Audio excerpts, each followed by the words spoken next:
ஆதியாகமத்தின் புஸ்தகம் 11ஆம் அதிகாரம் 2வது வசனத்தை வாசியுங்கள். ஜனங்கள் கிழக்கே இருந்து பிரயாணம் பண்ணுகையில் சினையார் தேசத்திலே சமபூமியை கண்டு அங்கே குடியிருந்தார்கள். இந்த வசனத்திலிருந்து தான் நாம் இன்றைக்கி என்ன செய்ய போகிறோம், பார்க்க போகிறோம். இந்த பிரயாணம் அப்படிங்கிறது வேதாகமத்தில் இருக்கக்கூடியதான மிக முக்கியமான ஒரு உபதேசம். நல்லா தெரிஞ்சுக்கொள்ளுங்க, ஒரு உபதேசம். பிரயாணம் என்பது ஒரு அழைப்பு, பிரயாணம் என்பது ஒரு ஊழியம். இந்த பிரயாணம் ட்ராவல் அப்படிங்கிறது பைபிள் படி ஒரு உபதேசம், டாக்ட்ரின். அதே நேரத்தில் அது ஒரு அழைப்பு. எல்லாருக்கும் பிரயாண அழைப்பு இல்லை. கர்த்தர் ஒரு சிலருக்கு தான் அந்த அழைப்பை கொடுத்திருக்கிறார். இப்போ உதாரணமாக ஆண்டவர் ஆபிரகாமை பிரயாணப்பட சொல்லுகிறார், கானானுக்கு போங்கிறார். அப்புறம் ஆபிரகாமுக்கு அப்புறம் ஈசாக்குக்கு அந்த பிரயாணம் கிடையாது, அவன் கேராரூரிலே குடியிருந்தான், பிரயாணம் பண்ண வேணான்ட்டார். அதுக்கு பிறகு யாக்கோபு பிரயாணப்படுகிறான் லாபான் தேசத்துக்கு, சிரியா தேசத்திற்கு. அதற்கு பிறகு இஸ்ரவேல் ஜனங்கள் பிரயாணப்படுகிறார்கள். அதுதான் யாத்ராகமத்தின் புஸ்தகம் நம்ம சொல்கிறோம். அதற்கு பிறகு இஸ்ரவேலுக்கு பிறகு நீங்கள் பார்த்தீங்கன்னு சொன்னால் இஸ்ரவேல் ஜனங்கள் சிறைப்பட்டு போகிறார்கள் பாபிலோனுக்கு. அவர்களும் பிரயாணப்பட்டு போகிறார்கள். அவர்கள் சிறைப்பட்டு போகையில் அப்படின்னு இருக்கிறது. அதற்கு பிறகு அப்படி நீங்கள் பார்த்தீங்கன்னு சொன்னால் இயேசு பிரயாணப்படுகிறார், இயேசு பிரயாணம் பண்ணி அப்படின்னு இருக்கிறது. அதற்கு பிறகு பார்த்தீங்கன்னா பவுலின் பிரயாணம். இது இந்த பிரயாணம் என்பது ஒரு அழைப்பு. இது ஒரு காலிங், இது ஆண்டவர் கொடுத்துருக்கிறார். இதை தாண்டி பிரயாணம் என்பது ஒரு ஊழியம். ஒரு சிலருக்கு தான் அந்த ஊழியத்தை கர்த்தர் கொடுத்துருக்கிறார். பிரயாணம் பண்ணுறதே ஒரு ஊழியம்தான். இப்போது உதாரணமாக நீங்கள் 8ஆம் அதிகாரம் அப்போஸ்தலர் நடபடிகளில் கடைசி 2 வசனத்தை வாசித்து பாருங்கள். அவர்கள் தண்ணீரிலிருந்து கரை ஏறின பொழுது கர்த்தருடைய ஆவியானவர் பிலிப்பை கொண்டு போய்விட்டார். மந்திரி அப்புறம் அவனை காணாமல் சந்தோஷத்தோடே தன் வழியே போனான். பிலிப்பு ஆசோத்திலே காணப்பட்டு அவ்விடத்திலிருந்து பிரயாணம் பண்ணி செசரியாவுக்கு வருகிற வரையில் சகல பட்டணங்களிலும் சுவிசேஷத்தை பிரசங்கித்துக் கொண்டு வந்தான். சுவிசேஷத்தை பிரசங்கித்து கொண்டே வந்தான். பிரயாணம் என்பது ஒரு ஊழியம். வருகிற வழியில் என்ன பண்ணுறான், பிரசங்கித்து கொண்டே வருகிறான். இது ஒரு ஊழியம். இப்போ ஆபிரகாமுக்கு அது அழைப்பு, புரியுதா உங்களுக்கு? இவர்களுக்கு இது ஊழியம். அப்போது இது பிரயாணம் என்பது சாதாரணமான விஷயம் இல்லை, எல்லாரும் பண்ணவும் முடியாது. பிரயாணம் பண்ணுற உலக பிரகாரமாக நான் சொல்லவில்லை, ஸ்பிரிச்சுவலாக சொல்கிறேன், ஆவிக்குரிய விதத்தில் சொல்கிறேன். அப்போது வேதாகமத்தில் 2 முக்கியமான பிரயாணம் இருக்கிறது. இந்த 2 முக்கியமான பிரயாணத்தை குறித்து தான் நாம் இப்பொழுது பார்க்க போகிறோம். அந்த பிரயாணம், ஒரு பிரயாணத்தை பற்றி ஃபஸ்ட்டு இப்போ நம்ம பார்க்க போகிறோம். அதை தான் நீங்கள் வாசித்த வசனம் 11ஆம் அதிகாரம் 2ஆம் வசனம் ஆதியாகமத்தின் புஸ்தகம். ஜனங்கள் கிழக்கே இருந்து பிரயாணம் பண்ணுகையில் அப்படின்னு இருக்குது, பார்த்தீங்களா? கிழக்கே இருந்து பிரயாணம் பண்ணுகையில், இது எதோடு கூட தொடர்புடையதான ஒரு காரியம் அப்படின்னு கேட்டிங்கன்னா, இது 2வது பிரயாணம். நல்லா தெரிஞ்சுக்கொள்ளுங்க, இது 2வது பிரயாணம். இதுக்கு முன்னாடி ஒரு பிரயாணம் இருக்குது. வாசிங்க 4ஆம் அதிகாரம் 16ஆம் வசனம் ஆதியாகமத்தின் புஸ்தகம் வாசிங்க. ஏதேனுக்கு கிழக்கான நோத்தனும் தேசத்தில் குடியிருந்தான். இந்த கிழக்கு, ஏதேனுக்கு கிழக்கு. ஏதேன் எங்கே இருந்துச்சுன்னா நிறைய பேருக்கு தெரியாது, நமக்கும் தெரியாது. இங்கே தான் இருந்திருக்கும் என்று அசம்ஷனில் சொல்கிறாங்க. பெர்முடா ட்ரையாங்கிள்கிட்ட இருக்கலான்னு ஒருத்தர் சொல்கிறாங்க. அதுதான் அந்த காலத்தில் எருசலேம் இஸ்ரவேலாக இருந்திருக்கலாம்னு ஒரு சாரார் சொல்கிறாங்க. இப்போ யாருக்குமே நமக்கு இன்ன வரைக்கும் ஏதேன் எங்கே இருந்துச்சுன்னு பர்ஃபெக்டாக நமக்கு தெரியாது. ஒரே ஒரு காரியத்தை வச்சு அவங்க முடிவு பண்ணுறாங்க. எதை வச்சு முடிவு பண்ணுறாங்கன்னா, ஏதேனிலிருந்து ஒரு நதி புறப்பட்டு 4 ஆறுகளாக ஓடியது. அதில் 3வது ஆறுக்கு பேர் இத்தேக்கேல், 4வது ஆறுக்கு பேர் ஐப்ராத்து. இந்த 2 ஆறுகள் தான் இன்றைக்கி 2 நதிகளாக இருக்கிறது. டைகிரிஸ் அண்ட் யூப்ரடிஸ் என்று சொல்லுவார்கள். அதாவது ஐப்ராத்தும் டைகிரிஸ் என்று சொல்லுகிறார்கள். இந்த 2 நதி எங்கே இருக்குன்னா ஈராக்கில் தான் இருக்கிறது. அதாவது 2 நதிகளுக்கு உட்பட்ட இடம் தான் ஈராக். ஸோ அந்த பகுதியில் தான் இது இருந்திருக்கலாம் என்று கணிக்கப்படுகிறது. கன்ஃபார்மாக தெரில. ஆனால் அங்கிருந்து புறப்பட்ட காயின் கிழக்கு பக்கம் ட்ராவல் பண்ணி வரான். கிழக்குனா இந்தியா சைடுன்னு வச்சுக்கோங்க. இந்தியா தான் கிழக்கில் லாஸ்ட்டில் இருக்கிற நாடு. நமக்கு அப்புறம் பே ஆஃப் பெங்கால் வந்துடுது, நமக்கு தான். அதுக்கு வங்காள விரிகுடா. இதுக்கப்புறம் நீங்கள் அப்படியே போயிட்டீங்கன்னு சொன்னால் மலேசியா, சிங்கப்பூர் தீவுகள் வந்துடுது. பெரிய நாடுகள்னு சொல்கிறதுக்கு அதுக்கப்புறம் ஒன்றுமே இல்லை. இந்தியா தான் லாஸ்ட்டாக இருக்கிறது. அதுக்கப்புறம் சின்ன சின்ன தீவுகள் இருக்குது. இந்தியாவுக்கு கீழே ஆஸ்திரேலியா கண்டம் இருக்குது. ஆனால் கிழக்கில் நீங்கள் பார்த்தீங்கன்னா ஆஸ்திரேலியா தெற்குக்கு போயிடும். கிழக்கில் பார்த்தீங்கன்னு சொன்னால் அதுக்கப்புறம் பெரிய நாடுகள்னு சொல்கிறதுக்கு ஒன்றும் இல்லை. மலேசியா அதெல்லாம் ஒரு காலத்தில் தீவுகளாக இருந்தது, இப்போ நாடுகளாக இருக்குது. மலேசியா நாடுன்னு சொல்கிறோம், ஒரு காலத்தில் அது தீவு தான் அது.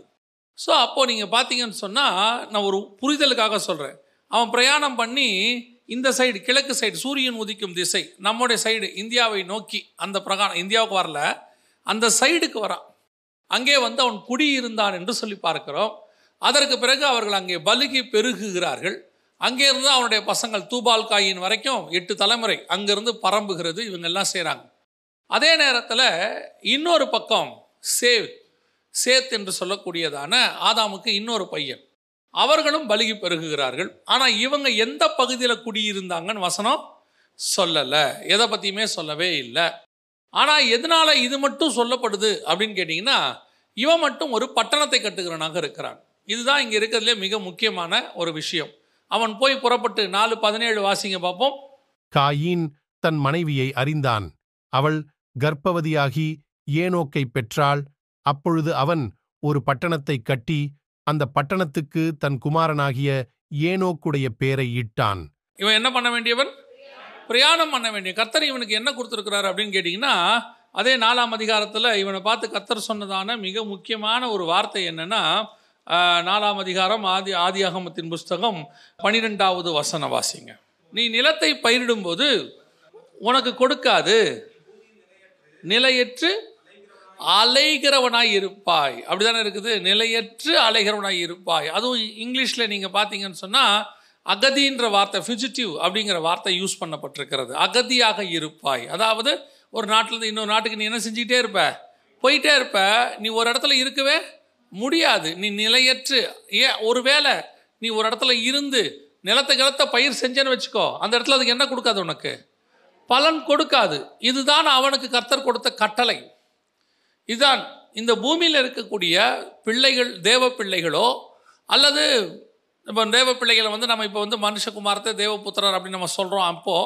இப்போ ஆவிக்குரியவர்கள், ஆவிக்குரிய அல்லாதவர்கள்னு சொல்கிறோம், விசுவாசிகள் அவிசுவாசிகள்னு சொல்கிறோம், பிரிக்கிறதுக்காக சொல்கிறோம். அப்படி விசுவாசி அவிசுவாசியோ அல்லது வந்து தேவபுத்திரர் மனுஷகுமாரத்தையோ அல்லது வந்து ஆவிக்குரியவர்கள் மாம்சத்துக்குரியவர்கள் நீங்கள் எப்படி பிரித்து கொண்டாலும் அத்தனை பேருக்கும் கர்த்தர் ஒரு பிரயாணத்தை தான் கட்டளையிட்டு இருக்கிறார். இந்த பூமியானது நிலையற்று அலைந்து திரிகிற ஒரு இடம். இதில் நீங்கள் நிலையாய் வாழவே முடியாது. ஏன் தெரியுமா? பூமியே அப்படிப்பட்டதான ஒரு இடம் தான். டோட்டல் பூமியே அப்படிப்பட்டதான இடம் தான். பூமி அந்தரத்தில் தொங்கி கொண்டிருக்கிறது. பூமி எதுலையுமே அஸ்திவாரம் போடப்படவே இல்லை. பூமி வந்து அந்தரத்தில் வனாந்திர வெளியில் இருக்கிற மாதிரி அவாந்திர வெளியில் இருக்குது. அது பாட்டு கிடக்குது. அப்போ இந்த அலைந்து திரிகிற பூமியில் கர்த்தர் உங்களுக்கு எனக்கும் வச்சிருக்கிறது என்னன்னா, பிரயாணம், travel. You want to be travel. ட்ராவல்னா நீங்கள் என்ன ஒரு இடத்துல இருக்கக்கூடாது, அலைஞ்சு இல்லை. அதோடைய அர்த்தம் என்னன்னா, இந்த பூமியின் வாழ்க்கை என்பது நான் அலைந்து திரிகிற ஒரு அகதியினுடைய வாழ்க்கை. நான் இங்கிருந்து பிரயாணப்பட்டு கொண்டே இருக்க வேண்டும். எவ்வளவுதான் இந்த பூமியில் நான் அந்த அஸ்திவாரம் போட்டாலும், எவ்வளவுதான் அதை நான் பயிர் செய்தாலும் அது எனக்கு பலனை கொடுக்காது. ஏன்னா இந்த பூமியே என்ன பூமி? சபிக்கப்பட்ட பூமி. ஆண்டவர் ஆதாம்கிட்ட சொல்லும் போதே சொல்லிட்டாரு, உன் நிமித்தம் பூமி சபிக்கப்பட்டிருக்கும். காயினை சொல்லிட்டாரு, சபிக்கப்பட்ட பூமியில் நீ சபிக்கப்பட்டிருப்பாய். அப்படின்னா என்ன அர்த்தம்? பூமியும் சாபம், விதைக்கிறவனும் சாபம். அப்படி இருக்கக்கூடியதான ஒரு பூமி தான் இது. இந்த பூமியினுடைய சாபத்தை கர்த்தர் எடுத்துட்டாரான்னு கேட்டீங்கன்னா, பூமியினுடைய சாபத்தை இன்னும் கர்த்தர் எடுக்கல. இந்த பூமியில இருக்கிற உங்களுக்கும் எனக்கும் அந்த சாபம் வராதபடி கர்த்தர் பார்த்துக்கிட்டார். அவர் நம்முடைய பாவங்களை சுமந்து தீர்த்துட்டார். அவர் சாபங்களை நமக்கு எடுத்துட்டார். ஆனா பூமியில இன்னும் சாபம் இருக்கு. ஆதாமுக்கு சொல்லப்பட்ட என்னென்ன காரியங்கள் முள்ளும் குறுக்கும் பிறப்பிக்கும் என்றார். முள்ளும் குறுக்கும் இன்னும் இருக்கு. அதே அடுத்த வார்த்தை ஆண்டவர் சொன்னார், உன் நெற்றி வேர்வை நிலத்தில் சிந்தி நீ சாப்பிடுவாய்னா. இன்னைக்கும் அது இருக்கு, இப்போ நடந்துட்டு இருக்குது. பிள்ளை பெறும்போது வேதனையை பெருக பண்ணுவேனாரு, இன்னைக்கும் அது இருக்கத்தான் செய்யுது. அதே மாதிரி இவனை பார்த்து சொன்னார், காயினை பார்த்து சொன்னார், நீ விதைச்சினா உனக்கு என்ன கொடுக்காது, பலன் கொடுக்காது. இன்னையும் நடந்துக்கிட்டு தான் இருக்குது. அது எத்தனையோ நாடுகளில் விதைச்சோம், என்ன இல்லை, பலன் இல்லை. எதுக்கு சொல்ல வரேன்? உங்களுக்கும் எனக்கும் ஒரு காரியத்தை தெரியணும். ஆனால் இந்த காயின் நமக்கு அடையாளமானவன் அல்ல. காயின் நமக்கு எதிராக அடையாளமானவன். Opposite government. அதாவது இவனை கர்த்தர் சொன்னாரு, காயினி நேசிக்கிறார் ஆண்டவர். அவனை பார்த்து சொல்றாரு, உன்னை யாரும் கொல்லாதபடிக்கு நான் பார்த்துக்கிறேன்லாம் சொல்லிட்டாரு. சொல்லிட்ட பிறகு ஒரு வார்த்தை சொல்றாரு, நீ நிலையற்று அலைகிறவனாய் இருப்பாய். ஏன் ஆண்டவரை நிலையற்று அலைகிறவனாய் இருக்கணும்? நீ நிலையற்று அலைஞ்சு திரிஞ்சாந்தான்ப்பா இந்த பூமி உனக்கு பலன் கொடுக்காட்டினதான் ஒரு நாள் நீ என்னை நோக்கி வருவ. ஆண்டவரே நான் அலைஞ்சு திரியிறேன், எனக்கு இந்த பூமி பலன் கொடுக்கல, நான் செஞ்சது தப்புன்னு நீ வந்து என்ன செய்வ? மனம் திரும்புவ. அந்த மனம் திரும்புறதுக்கு இவன் இளையகுமாரனை அந்த தகப்பன் என்ன சொல்லி அனுப்புறாரு? சொத்து கேட்டவொடனே கொடுத்து அனுப்பிட்டாரு. எது கொடுத்து அனுப்புனார் தெரியுமா? சொத்து அழியட்டும், அதெல்லாம் வேற விஷயம், அதெல்லாம் பார்த்துக்கலாம். ஒரு நாள் நீ நிலையற்ற அலைகிறவனா இருப்பாய். ஒரு நாள் உனக்கு சாப்பாட்டுக்கு வழி இருக்காது, நீ விதைக்கிறது பலன் கொடுக்காது, பண்ணி தவிட்டத்திங்கிற நிலைமை ஒன்று வரும். ஆனால் அந்த நிலை வரணும், வந்தால்தான் நீ என்னை புரிந்து கொள்வாய். என் தகப்பன் வீட்டில் நான் எப்படி இருந்தேங்கிற நினைப்பு உனக்கு அப்பதான் வரும். அதுக்குத்தான் அனுமதி கொடுக்கிறார் தகப்பன், நிலையற்ற அலைகிறவனா இருப்பாயின்னு. ஆனா இவன் போய் என்ன பண்ணிட்டான் தெரியுமா? ஒரு பட்டணத்தை கட்டி விட்டான். பட்டணத்தை கட்டி அலைந்து திரிகிறவனுக்கு என்ன இருக்கக்கூடாது? பட்டணம் இருக்கக்கூடாது. இவன் பட்டணத்தை எங்க போய் கட்டிட்டான் தெரியுமா? கிழக்கே போய் கட்டிட்டான். கிழக்க போய் கட்டி இப்போ இவங்க எல்லாம் பல்லுகி பெருகி பூமியை நிரப்பி, பூமியை எப்படி நிரப்பிட்டாங்கன்னா கொடுமையினாலும் சீர்கேடினாலும் நிரப்பி விட்டார்கள். கொடுமையினால் சீர்கேடால் நிரப்பிட்டு அதுக்கு நடுவில் பார்த்தா கர்த்தர் பூமியை பார்க்குறாரு. மனுஷனை உண்டாக்கினதற்கு அவர் व्यसனப்பட்டாராம். அதை விட அப்படி व्यसனப்பட்டதுக்கு அவர் व्यसனப்பட்டாராம். இந்த வசனம் ரொம்ப அழகா இருக்குது பாருங்க. 6ஆம் அதிகாரம் 6வது வசனம். தாம் பூமியிலே மனுஷனை உண்டாக்கினதற்காக கர்த்தர் மனஸ்தாபப்பட்டார், அது அவர் இருதயத்துக்கு விசனமாயிருந்தது. மனஸ்தாபப்பட்டாரு. அப்படி மனஸ்தாபப்பட்டது எப்படி இருக்குது? व्यसனமா இருக்கு. ஐயோ, இவனை நினைச்சு இவ்வளோ கஷ்டப்படுற நிலைமைக்கு நான் வந்துட்டேனே. இவனை உண்டாக்கினதுக்கு ஃபர்ஸ்ட் நினைக்கிறாரு, இவனை நான் உண்டாக்கிட்டேனேன்னு. நினைச்சதுக்கு व्यसனப்படுறாரு. ஐயோ, நான் இப்படி நினைச்சிட்டேனே இவனை பத்தி. ஏன்? அவனை உண்டாக்கும் போது அவருக்கு அவ்வளவு சந்தோஷமா உண்டாக்குறார். தேவ சாயலிலும் தேவ ரூபத்திலும் என்ன மாதிரியே உண்டாக்கின ஒரு மனுஷன் இன்னைக்கு சீர்கேடாக கொடுமையினால் நிறைந்து அழிகிற நிலைமைக்கு வந்துட்டானே. எல்லாத்தையும் பார்த்தார் ஆண்டவர். இப்போ அழிகிற நிலைமைக்கு வந்துருச்சு. உங்க எல்லாருக்கும் நல்லா தெரியும், பூமியானது ஜலப்பிரளயத்தில் அழிக்கப்பட்டது.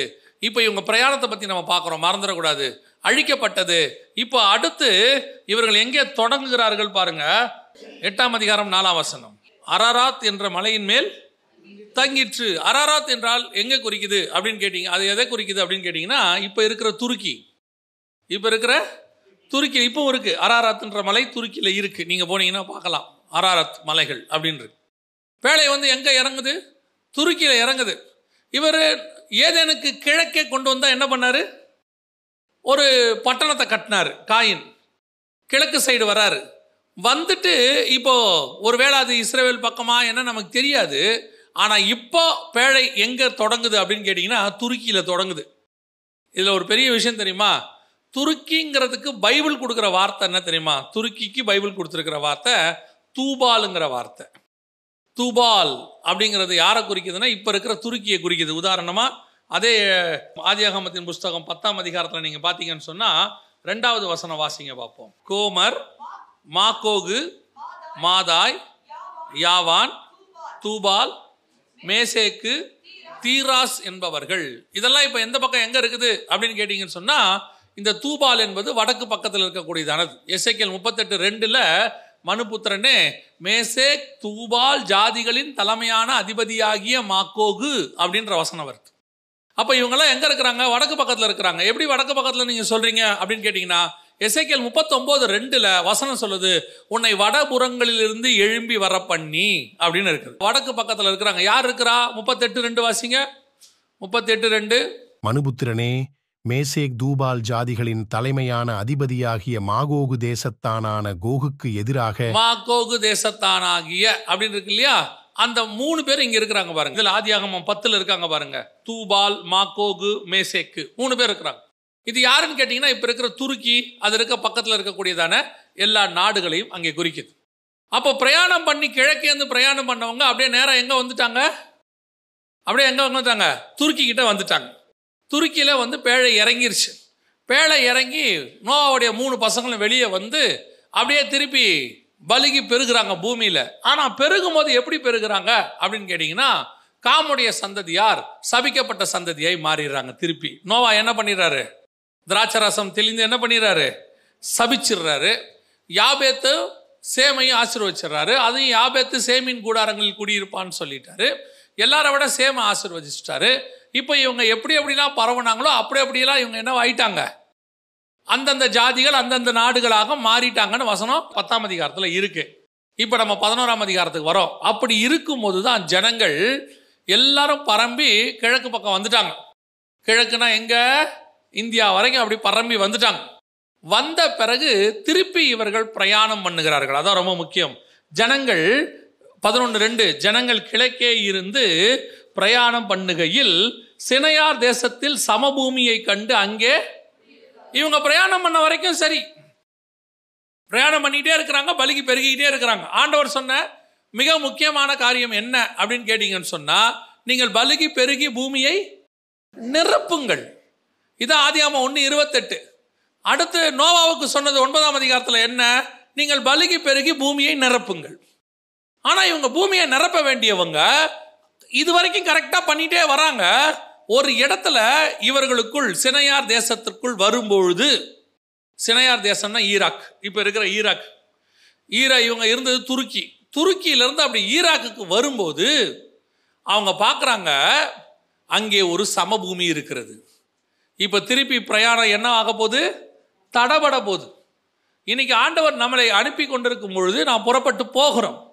புறப்பட்டு போகும்போது உங்களுக்கும் எனக்கும் கர்த்தர் பிரயாணத்தை வைத்திருக்கிறார். அப்படி பிரயாணத்தை வைத்தபோது பிரயாணம் பண்ணுகையில் பல நேரங்களிலே ஒரு சமபூமி ஒன்று வரும். சமபூமினா என்ன தெரியுமா? எந்தவித மேடு பள்ளமும் இல்லாம வாழ்வதற்கு தகுதியான இடம். இங்கே எல்லாமே பர்ஃபெக்டா இருக்கு அப்படின்னு நினைக்கிற ஒரு இடம். இந்த கரடு முரடா இருக்கிற வரைக்கும் நாம் அந்த இடத்துல என்ன செய்ய மாட்டோம்? தங்க மாட்டோம். அப்படியே கிராஸ் பண்ணி போயிட்டே இருப்போம். எங்க சமபூமி இருக்குதோ, இப்போ நீங்க மலை ஏறுறவங்கலாம் பாருங்க, ஏறிக்கிட்டே வருவாங்க. ஒரு இடத்துல மேலே ஒரு 10 பேர் உட்கார்ற மாதிரி ஒரு இடம் கிடைச்சா அத்தனை பேர் என்ன பண்ணிடுவாங்க? அங்கே உட்காந்துருவாங்க, ரெஸ்ட் எடுக்கலாம். அப்போ ஒருத்தர் மட்டும் சொல்லுவார், ஏன்பா இன்னும் மேலே ஓடும்பா, இன்னும் உட்காந்துட்டீங்க சார், கொஞ்ச நேரம் உட்காரலாம். ஏன் அந்த உட்காரலாங்கிற எண்ணம் வந்துச்சு? அந்த சமபூமியை கண்டா அப்படிதான் வரும். பிரயாணத்தில் எப்பொழுதும் நமக்கு அதுதான் இப்போ பிரச்சனை. நாம் போகும் பொழுது இந்த பூமியிலே ஒரு சமபூமி வரும். ஆபிரகாம் புறப்பட்டு போயிட்டே இருக்கிறார் கானானுக்கு. அதே 11ஆம் அதிகாரம் கடைசியில் ஆபிரகாமை கர்த்தர் புறப்பட்டு போக சொன்னார். ஆனால் அவர் போய்கொண்டே இருக்கும் பொழுது ஒரு ஆசீர்வாதமான சமபூமியை பார்க்கிறார்கள், ஆசீர்வாதமான பட்டணம் பார்க்கிறார்கள். அவர்கள் ஆரான் மட்டும் வந்தபோது, ஆரானிலே அவர்கள் வந்தபோது அங்கே இருந்து விட்டார்கள். இதான் பிரயாணத்தை தடை பண்ற மிக முக்கியமானது. நடுவில் நமக்கு நல்ல சமமா எல்லாம் பீஸ்ஃபுல்லா அமைதியா ஒரு நல்ல வாழ்க்கை வந்தோடனே என்ன தரிசனத்தில் புறப்பட்டோமோ அந்த தரிசனம் நின்று போகும். என்ன தரிசனத்துக்காக நம்ம டிராவலை ஆரம்பிச்சோமோ அந்த டிராவல் என்னவாகும்?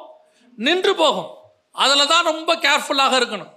இப்போ ஜனங்கள் டிராவல் பண்ணி அந்த டிராவலில் ஒரு இடத்துல வந்து நின்ன உடனே, அந்த இடத்துல ஸ்டாக் ஆன உடனே அடுத்த தப்பு ஒன்று வரும். உங்களுக்கு தெரியும், ஒரு ஆறு ஓடிக்கொண்டே இருக்கிற வரைக்கும் அதில் தூசி என்ன செய்யாது? தங்கவே தங்காது, அடிச்சுட்டு போயிட்டே இருக்கும். எப்போ ஒரு இடத்துல அது குட்டையாக குளமாக மாறுதோ, தண்ணி ஓட முடியாமல் ஒரு இடத்துல நிற்கிதோ, அந்த இடத்துல ஆட்டோமேட்டிக்காக என்ன வர தொடங்கும்? அடுத்த தூசி பாசி எல்லாம் வர தொடங்கும். இவங்க ஜனங்க எப்போ ஒரு இடத்துல உட்கார்ந்தாங்களோ அடுத்து கர்த்தருக்கு விரோதமான காரியங்கள் ஒவ்வொன்றாய் செய்ய ஆரம்பித்தார்கள். இதுதான் பிசாசினுடைய திட்டம். இப்போ சமபூமியை காமிச்சான், சமபூமியில் உட்காரணுங்கிற எண்ணத்தை கொடுத்தா, உட்கார்ந்தாச்சு. உட்கார்ந்த உடனே அடுத்து அவர்கள் செய்யக்கூடியதான மிக முக்கியமானது இதே தப்ப இப்போ நாம இன்னொரு பிரயாணத்தில் நம்ம பண்ணி இன்னொரு பிரயாணத்தில் நம்ம பார்க்க போறோம். வாசிங்க 11ஆம் அதிகாரம் ஆதியாகமம் புஸ்தகம் 6ஆம் வசனம் வாசிங்க. அப்பொழுது கர்த்தர், இதோ ஜனங்கள் ஒரே கூட்டமாயிருக்கிறார்கள். ஜனங்கள் ஃபர்ஸ்ட் எப்படி இருக்கிறாங்க? ஒரே கூட்டமாக இருக்கிறாங்க. அடுத்து அவர்கள் அனைவருக்கும் ஒரே பாஷையும் இருக்கிறது. அவர்கள் இதைச் செய்யத் தொடங்கினார்கள். இப்பொழுதும் தாங்கள் செய்ய நினைத்தது ஒன்றும் தடைபட மாட்டாது என்று இருக்கிறார்கள். ஃபர்ஸ்ட் இவங்களுக்குள்ள சமபூமியில் வந்து உட்கார்ந்த உடனே ரொம்ப நல்லா வந்த ஒரு விஷயம் என்ன தெரியுமா? அவர்கள் ஒரே கூட்டமாய் மாறிட்டாங்க. அவங்களுக்குள்ள என்ன இல்லை? எந்த பாகுபாடும் இல்லை. நீங்கள் 10ஆம் அதிகாரத்தில் பார்த்தீங்கன்னா மூணு விதமான கூட்டம் இருக்குது. சேம் காம் யாபேத் இருக்குது. அதில் 3 பேருக்கும் பிரச்சனை வந்துருச்சு. வேற மூணு கூட்டமாக 3 பக்கம் பிரிஞ்சிருச்சு. இப்படி பிரயாணப்பட்டு கொண்டு வருகையில் ஒரு சமபூமியை பார்த்த உடனே அத்தனை பேருக்குள்ளேயும் ஒரு ஒன்னஸ் வந்துருச்சு. என்ன வந்துருச்சு? ஒரு ஒன்னஸ். இது என்ன ஒன்னஸ் தெரியுமா? இது பிசாசோடைய ஒன்னஸ். பிசாசுக்கிட்ட ஒன்னஸ் இருக்குதா இல்லையா? இருக்குதா இல்லையா? இருக்கு. ஆண்டவரே சொல்றாரு, பிசாசு தனக்கு தானே பிரிந்திருந்தால் அவன் ராஜ்யம் கட்டப்படுவது எப்படி? பிசாசு எப்பவுமே எப்படி இருக்குமா? ஒன்னா இருப்பானாமா. அதனால தான் அவன் ராஜ்யம் அவ்வளோ ஸ்ட்ராங்காக இருக்குதாமா. இப்போ அவன் பாபேலுங்கிற இடத்துக்கு வந்த உடனே அந்த இடத்துல தன்னுடைய ஆதி ஸ்தானத்தை உண்டாக்குறான். 10ஆம் அதிகாரத்தில் சொல்லப்பட்டிருக்கிறது ஆதி ராஜ்யத்துக்கான ஆதி ஸ்தானங்கள் அப்படின்னு இருக்குது. வெளிப்படுத்தல் 17:5 சொல்லுது, மகா பாபிலோன் ரகசியம் வேசிகளுக்கும் அருவருப்புகளுக்கும் தாய் என்னும் நாமம் அவள் நெற்றியில் எழுதியிருந்தது அப்படின்னு இருக்கும். யாரை பற்றி? பாபிலோனை பற்றி. அந்த பாபிலோன் எங்கே ஆரம்பிக்குது? 11ஆம் அதிகாரத்தில் ஆரம்பிக்குது. இங்கே தான் அந்த வேசிகளுக்கும் அருவருப்புகளுக்குமான ஆரம்பம் ஸ்டார்ட் ஆக போகுது. எங்கே ஸ்டார்ட் ஆக போகுது அப்படின்னா, அவர்கள் ஒரு பட்டணத்தை கட்டத் தொடங்கினார்கள், ஒரு கோபுரத்தை கட்டத் தொடங்கினார்கள். இங்கே தான் கர்த்தருக்கு விரோதமான முதலாவது, இதுக்கு ஒரு ஒன்னஸ் வருது. கர்த்தருக்கு விரோதமாக செயல்படுறதுக்கு என்ன வருது? ஒரு ஒன்னஸ் வருது. இது இருக்கும், இப்பவும் இருக்கும், சபையில் இருக்கும், வெளியே இருக்கும். வெளியே இருக்கிறவங்களாம் பாருங்க, நல்லா கவனிச்சு பாருங்க, அவங்களுக்குள்ள எவ்வளோ பிரிவினை வேணா இருக்கட்டும், ஆனால் சபைக்கு விரோதமாக எழும்பும் போது அத்தனை பேரும் ஒன்றா சேர்ந்துப்பாங்க, பயங்கரமாக ஒன்றா சேர்ந்துப்பாங்க. கர்த்தர் நமக்கு வச்சிருக்கிற ஆட்களை தவிர நான் சொல்கிறேன், கர்த்தர் எப்படி நமக்கு ஒரு கோரேஸ் ராஜாவை வச்சிருப்பார், நமக்கு ஒரு அர்த்தசாஷ்டா மன்னனை வச்சிருப்பார், கர்த்தர் நமக்குன்னு ஒரு குரூப்பை கண்டிப்பாக வச்சிருப்பார்னு வச்சுக்கோங்களேன். அதை விட்டுருங்க. அதை தவிர்த்து நான் சொல்கிறேன், நமக்குன்னு ஒன்றா, நமக்கு அகைன்ஸ்டா, சபைக்கு விரோதமாக, ஜனங்களுக்கு விரோதமானா, தேவனுக்கு விரோதமானா, அப்படியே ஒரு குரூப் ஒன்றா சேர்ந்துக்கும். சேர்ந்து அப்படியே முழுக்க இந்த ஒன்னஸ், பிசாசினுடைய ஒன்னஸ், இது சபைக்குள்ளேயும் வரும். இப்போ பாருங்க, அனனியா சப்பீரால் விஷயத்தில் பார்க்குறோம். சபைக்குள்ள அவன் கேட்குறான், நீங்கள் பொய் சொல்வதற்கு ஒருமனப்பட்டது என்ன? நீங்கள் இப்படி பண்ணதுக்கு ஒரு ஒன்னஸ் இருக்குது. என்ன ஒன்னஸ்? பணத்தை மறைச்சி வைக்கிறதுக்கு ஒன்னஸ் இருக்குது, சர்ச்சுக்கு வராமல் இருக்கிறதுக்கு ஒன்னஸ் இருக்குது, அதுவே சபைக்கு வராமல் அன்னைக்கு கல்யாணத்துக்கு போகிறதுக்கு ஒன்னஸ் இருக்குது. ஆனால் சபைக்கு வரணுங்கிறதுக்கு ஒன்னஸ் இருக்காது. ரெண்டு பேரும் சண்டை போட்டுக்கிட்டே வருவாங்க சர்ச்சுக்கு. பார்த்துருக்கீங்களா? அந்த ஞாயிற்றுக்கிழமை கல்யாணம் இருக்கும், ரெண்டு பேரும் ஒருமனப்பட்டு சொல்லுவாங்க, ஞாயிற்றுக்கிழமை கல்யாணத்துக்கு என்ன பண்ணலாம், பரவாயில்லப்பா நம்ம கல்யாணத்துக்கு போயிட்டு வந்துடுவோம், வேணுன்னா நம்ம சண்டே சாயங்காலம் போய்க்கலாம். ஒன்னஸாக பார்த்தீங்கன்னா ரெண்டு பேரும் ஒரே மாதிரி ட்ரெஸ் போட்டு ஒரே மாதிரி எல்லாம் அலங்காரம் பண்ணி ஒரே பைக்கில் ஏறி சந்தோஷமாக போவாங்க. ஆனால் சர்ச்சுக்கு வரும்போது பாருங்கள், சண்டை போட்டே வருவாங்க. ஒன்றுத்தையும் எடுத்து வைக்க மாட்டேங்கிறீங்க, அதை பண்ண இது பண்ண மாட்டேங்க. நீங்கள் சண்டை நிறைய வீட்டில் சர்ச்சுக்கு போகிற அன்னைக்கு சண்டையோடு தான் வரும். சபைக்கு வரும்போது ஒன்னஸ் இருக்க மாட்டேங்குது. ஆனால் சபைக்கு விட்டு வெளியே போகிற விஷயத்தில் எல்லாத்துலையும் கடன் வாங்குறதுல ஒன்னஸ் இருக்குது இல்லை, அப்புறம் எங்கேயாவது போகிறதுல ஒன்னஸ் இருக்குது. ஆனால் சபைக்கு வர விஷயத்தில், கர்த்தருடைய காரியங்களில் என்ன இல்லை? ஒன்னஸ் இல்லை. அதான் இவர்கள்ட்ட இருந்துச்சு. கர்த்தர் பார்க்குறாரு, இவர்கள்ட்ட இருந்த மிக முக்கியமான விஷயம் ஒன்னஸ். ரெண்டாவது, அவர்களுக்குள் என்ன இருக்குது? ஒரே பாஷை. ஒரே பாஷை என்பது மிக முக்கியமான விஷயம். அதாவது இவன் சொல்றது அவனுக்கு புரியுது, அவன் சொல்றது இவனுக்கு புரியுது. பல பேருக்கு பல பிரசங்கியார் பேசுறது என்ன செய்யல, புரியல. நான் இப்பவும் சொல்றேன், பல நேரத்தில் சிலர் பேசுகிறதை அவர்களுக்கு புரிய வைப்பது கர்த்தருடைய கரத்தில் தான் இருக்கிறது. நம்ம தமிழில் பேசிட்டோன்றதுனால அவனுக்கு தமிழில் புரிஞ்சிடாது, இங்கிலீஷில் பேசிட்டோங்கிற. இப்போ நீங்கள் யோசித்து பாருங்க, எத்தனை டீச்சர் பாடம் எடுக்கிறாங்க, 4 பேருக்கு தானே புரியுது, மிச்சம் இருக்கிற 36 பேருக்கு புரியல பாருங்க. அவன் என்ன சொல்கிறான், எங்கள் டீச்சர் எடுக்கிறது எனக்கு புரியவே இல்லை. ஏன் புரியலை அப்படின்னா, அவங்க எல்லாருக்கும் எடுக்கிற மாதிரி தான் எடுக்கிறாங்க, ஆனால் புரிதல் என்பது ஒவ்வொருத்தருக்கும் மாறு.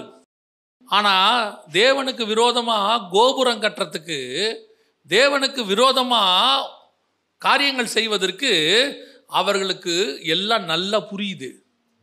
அவங்க சொல்றது ஒருத்தருக்கு ஒருத்தர் என்ன செய்யுது, நல்லா புரியுது. அவன் பேசுறது நல்லா புரியுது, நம்ம இப்படித்தான் செய்யணும். கர்த்தருக்கு விரோதமான காரியத்தில் எவ்வளவு இருக்கு பாருங்க.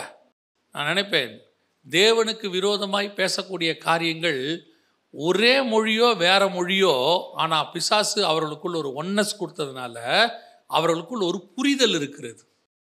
நிறைய நேரங்களில் ஒரே பாஷையாக இருந்தாலும் பேசுவது அடுத்தவனுக்கு ரீச் ஆகிறதுங்கிறது பெரிய விஷயம். பேச்சு எப்படி இருக்கிறோம்னா, ஒரே மொழியாக இருந்தாலும் ஈஸியாக புரியணும், ரீச் ஆகணும்.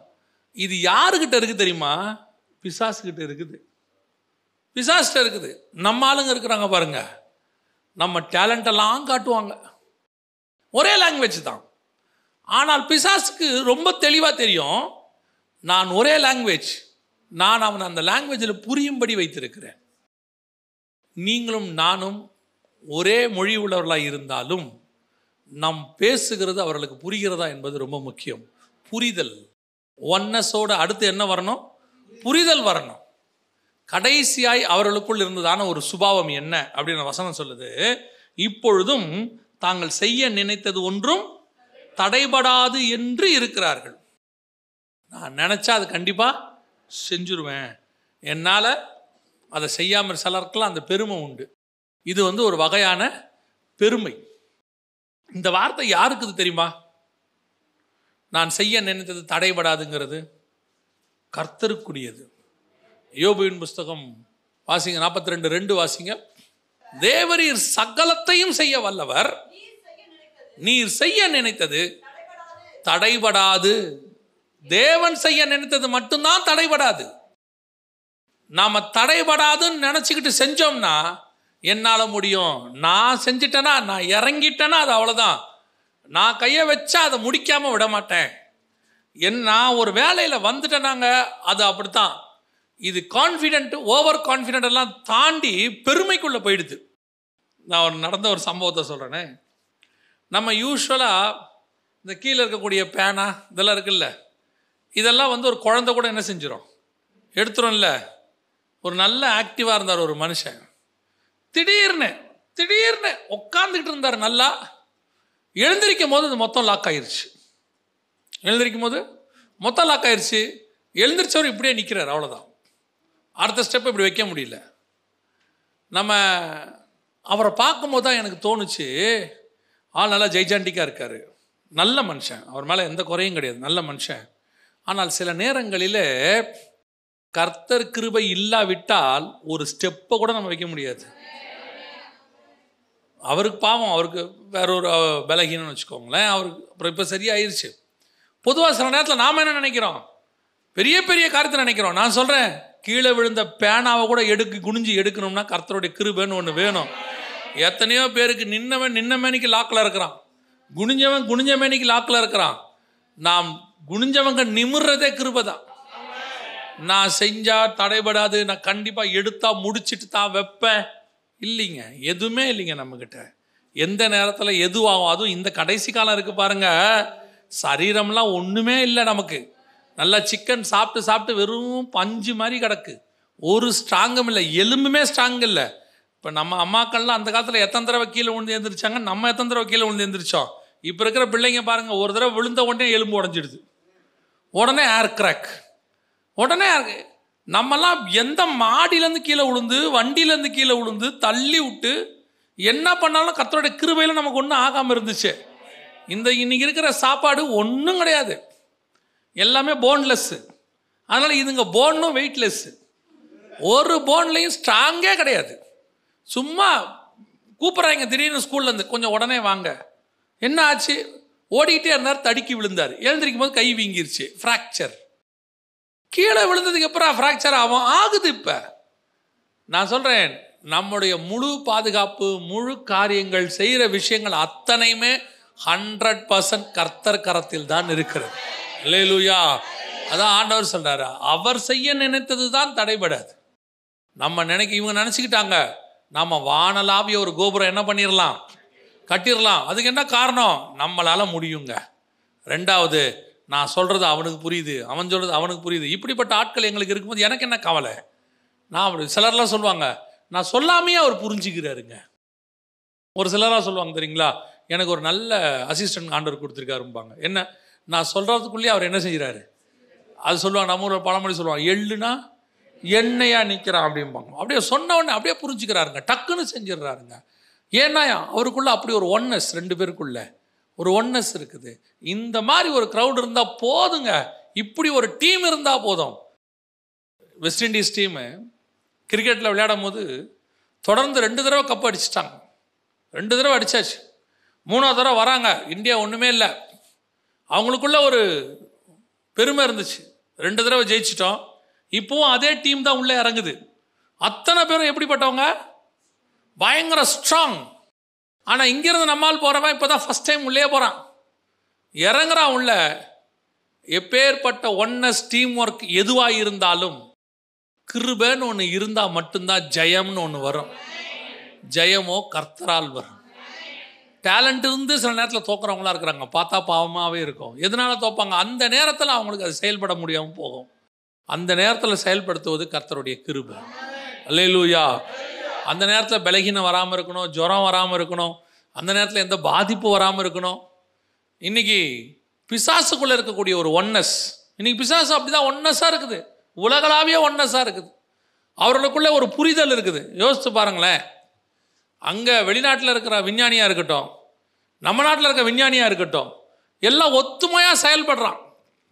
கொண்டு போய் ஒரு ப்ராஜெக்டை செஞ்சு முடிக்கிறதுக்கு, தேவையான காரியத்தை செய்யறதுக்கு. இதுவே நம்மால் எடுத்து பாருங்க, ஒரு ஏரியாலேருந்து இன்னொரு ஏரியாவுக்கு அவனுக்கு ஒத்துமை இருக்காது.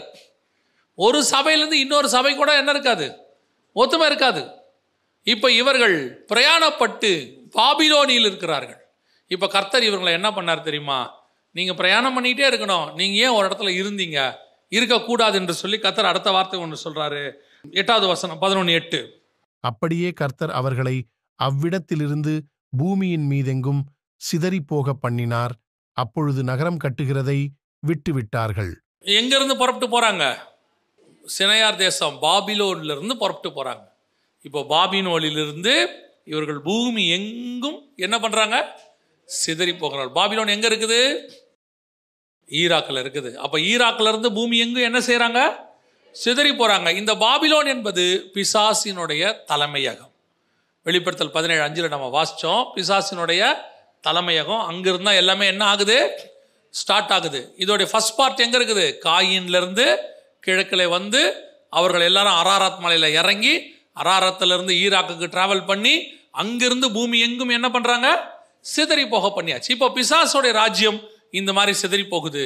இப்போ கர்த்தர் பார்க்குறாரு, இப்போ நீங்கள் அத்தனை பேரும் ஏதேனிலிருந்து காயின் வந்து, காயின் கிழக்கே வந்து, கிழக்கே வந்த காயின் அங்கே தன்னுடைய பிள்ளைகளை எல்லாம் பலுகி பெருக பண்ணி அவனுடைய அலைந்து திரிகிறவனாக சாபத்தை உலகம் முழுக்க கொண்டு வந்து கடைசியாக அது பாபிலோன் வரைக்கும் வந்துருச்சு. பாபிலோன்லேருந்து இப்போ அவங்க உலகம் முழுக்க என்ன ஆயிட்டாங்க? புறப்பட்டு போயிட்டாங்க. இது பிசாசோடைய பிரயாணம். இது என்ன பிரயாணம்? பிசாசின் பிரயாணம். இன்னைக்கு உலகம் முழுக்க ஒரு உதாரணத்துக்கு நான் சொல்றேன். ஏதேனில் பாம்பு யாரை வஞ்சித்தது? ஏவாளை வஞ்சித்தது. ஏவாள் யார்கிட்ட பேசினாங்க? யாருக்கிட்ட போய் பழத்தை கொடுத்தாங்க?